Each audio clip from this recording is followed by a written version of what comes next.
Students, हमने पिछले video में काई स्क्वायर की 2x2 आसन्न तालिका या कॉन्टिजेंसी टेबल को कैसे निकाला जाता है, कैसे किया जाता है 2x2 को काई स्क्वायर में। आज हम इस वीडियो में कर रहे हैं स्वतंत्र वितरण की उपकल्पना। इस स्वतंत्र वितरण की उपकल्पना के लिए ये जरूरी होता है कि चरों की संख्या 2 ही हो, किंतु ये दोनों चर भी आगे कितने वर्गों में पुनः बढ़ सकते हैं। यहाँ यह भी आवश्यक नहीं है कि यदि एक चर 4 भागों में बटा हुआ है तो दूसरा चर भी 4 भागों में ही बटा हो। वह 2 में भी हो सकता है तथा 4 भागों में भी हो सकता है। इस उपकल्पना के अनुसार अनुमानित आवृत्तियां एक दूसरे से पूर्णतः स्वतंत्र होती है तथा इसकी गणना करने के लिए हम कोई पूर्व निश्चित सैद्धांतिक उपकल्पना का सहारा न लेकर मैथमेटिकल प्रिंसिपल के अनुसार अनुमानित आवृत्तियों की गणना करते हैं। इस स्वतंत्र वितरण की उपकल्पना के अनुसार ये ज्ञात किया जाता है कि दोनों चर एक दूसरे पर निर्भर हैं या स्वतंत्र हैं। शून्य उपकल्पना के अनुसार दो चरों की निरीक्षित एवं अनुमानित आवृत्तियों का अंतर शून्य होता है, यानी अर्थात दोनों चर एक दूसरे से पूर्णतः स्वतंत्र होते हैं तथा कोई भी एक दूसरे पर प्रभाव नहीं डालता है। किंतु जब निरीक्षित एवं अनुमानित आवृत्तियों में अंतर सार्थक होता है तब ये कहा जा सकता है कि एक चर का दूसरे चर पर प्रभाव पड़ता है तथा हमारी ये धारणा कि दोनों चर आपस में स्वतंत्र हैं गलत सिद्ध हो जाती है तथा शून्य उपकल्पना को अस्वीकार कर दिया जाता है। अब मैं एक सवाल के माध्यम से आपको ये स्वतंत्र वितरण की उपकल्पना को समझा रही हूँ। सवाल हमारा है 100 व्यक्तियों के प्रतिदर्श अध्ययन में शैक्षिक स्तर तथा लिंग के मध्य संबंध ज्ञात किया गया। शैक्षिक स्तर तथा लिंग के मध्य संबंध ज्ञात किया गया, जिसमें जो आंकड़े हैं वो इस तरह से हैं। इसमें काई वर्ग की गणना करनी है और ये बताना है कि क्या लिंग का शिक्षा पे कोई प्रभाव पड़ता है। तो मैं अपने इस वीडियो में सवाल को डाल रही हूँ। इसमें देखिए, एक तरफ हमारे शैक्षिक स्तर दिया है जूनियर का, हाई स्कूल और बीए स्नातक का। दूसरी तरफ हमारे पास में स्त्री और पुरुष 2 लोग दिए हैं और ये देखना है हमको क्या लिंग का इस शैक्षिक स्तर पर प्रभाव पड़ता है कि नहीं। हमें यहाँ पे इन आंकड़ों से काई स्क्वायर ज्ञात करना है, जिसके लिए निरीक्षित आवृत्तियां FO 6 कोष्ठकों में दी हुई है। जैसे स्त्री के जूनियर के 10, हाई स्कूल के 15, स्नातक के 25, 3 हो गए, और ऐसे ही पुरुष के 25, 10, 15 हो गए, 6 कोष्ठक हो गए। और प्रत्येक कोष्ठक में दी हुई FO को संबंधित FE मैथमेटिकल सिद्धांत के आधार पर ज्ञात करनी है। हमें हमारे पास में FO दिया हुआ है और अब हमें FE ज्ञात करनी है। तो FE ज्ञात करने के लिए अब हम क्या करेंगे, प्रत्येक कोष्ठक की FO की FE ज्ञात करेंगे। और ज्ञात करने का तरीका यह है कि प्रत्येक कॉलम का टोटल और लिंग का टोटल हमें लेना होगा। यहाँ पे जैसे शैक्षिक स्तर का टोटल, जैसे जूनियर का लिया और हमने स्त्री का टोटल ले लिया अपॉन 100।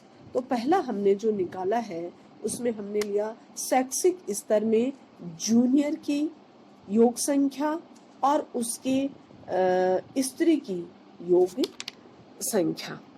जूनियर की योग संख्या और स्त्री की योग संख्या अपॉन 100।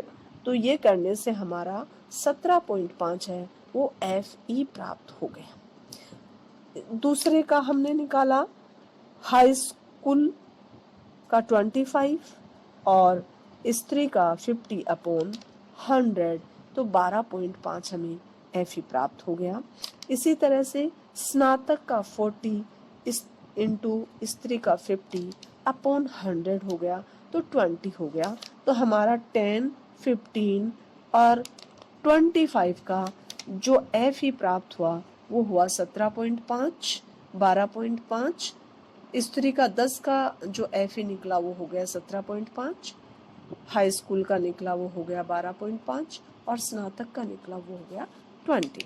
इसी तरह से हमने फिर पुरुष का निकाला, तो इसमें भी हम शैक्षिक स्तर इंटू पुरुष का टोटल, तो शैक्षिक स्तर में जूनियर का 35 इंटू पुरुष का 50 अपॉन 100।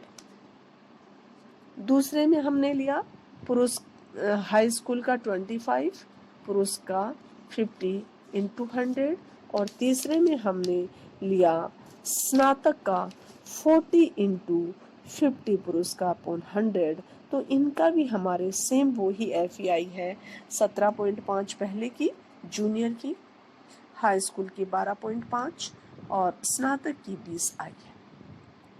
अब यहाँ पे हमने प्रत्येक कोष्टक का FE ज्ञात कर लिया और तालिका में बना दिया। तालिका में अब हमारे पास में F0 हो गया, स्त्री का 10, 15, 25, FE हो गया 17.5, 12.5, 20.0। इसी तरीके से हम इसमें आगे पुरुष का भी हम लिख लेंगे।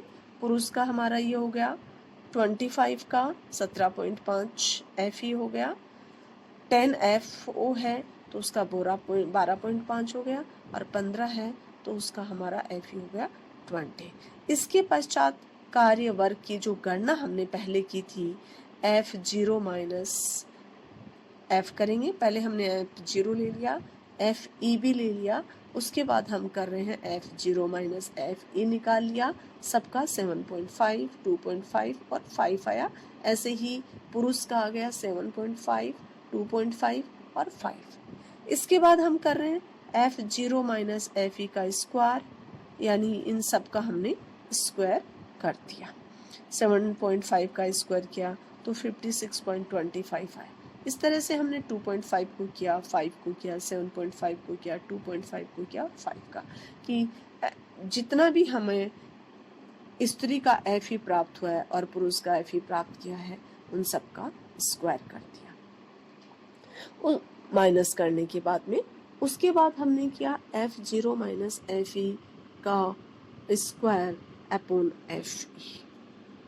तो जो हमने स्क्वायर प्राप्त किया, जैसे स्त्री में जूनियर का है 56.25 अपॉन 17.5, हाई स्कूल का जो स्क्वायर है स्त्री का 6.25 अपॉन FE है 12.5, स्नातक का स्त्री का है 25 अपॉन स्क्वायर है FE है 20।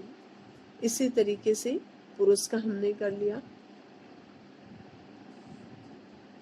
जो पुरुष का था F0 माइनस FE करने के बाद में उनका स्क्वायर अपॉन FE लिखते हैं। ये करने के बाद में हमें जो प्राप्त हुआ का स्क्वायर का मान वो हुआ 3.20, 50, 0.50, 1.25, 3.20, 0.50, 1.25। तो का स्क्वायर का मान हमने प्राप्त किया 9.90। अब यहाँ पे DF डिग्री ऑफ फ्रीडम निकालनी है, उसका फॉर्मूला है C-1 R-1 और C हमारे पास में है 3 कॉलम है जूनियर, हाई स्कूल, स्नातक और हमारे पास में R है, रो है 2 स्त्री और पुरुष, तो 2 माइनस 1, 3 माइनस 1 2 और R माइनस R है 1 1 माइनस 1, 2 माइनस 1, तो हमारे पास में बचा 2 इंटू 1 इज इक्वल टू 2। तो डिग्री ऑफ फ्रीडम की जो तालिका है उसमें हम डीएफ देखेंगे। आप देखिए काई स्क्वायर की तालिका हमारी बुक में पीछे दी हुई है, काई वर्ग की गणना के नाम से। उसमें आप एक ऊपर देखेंगे तो डीएफ है, फिर सारे लेवल दिए हुए हैं। प्लीज इस बात को बच्चों ध्यान से सुनिएगा कि डीएफ दिया हुआ है, फिर सारे लेवल दिए हुए हैं। तो डीएफ जैसे हमने यहाँ पे 2 प्राप्त किया है तो आप डीएफ के 2 पे जाइएंगे और लेवल है उसमें 0.05 लेवल के सामने जो मान है 2 और 0.05 लेवल का मान, इधर 2 देखेंगे, इधर 0.05 देखेंगे और फिर उसका मान लिख लेंगे। फिर 0.01 का मान देखेंगे आप, वो है आपका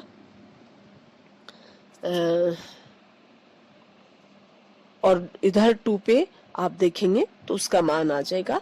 जो मैं इस वीडियो में काई वर्ग की तालिका की फोटो आपको भेज रही हूँ और गोला लगा रही हूँ कि मान को कैसे देखते हैं। प्लीज आप इसको देखिए और समझिए। उसके बाद हमने काई वर्ग का जो मान प्राप्त किया है वो इन दोनों मानों से अधिक है, यानी दोनों चरों के बीच अंतर है वो सार्थक अंतर है। और यह सिद्ध होता है कि लिंग का शिक्षा पर प्रभाव पड़ता है और ये शून्य उपकल्पना अस्वीकार हो जाती है।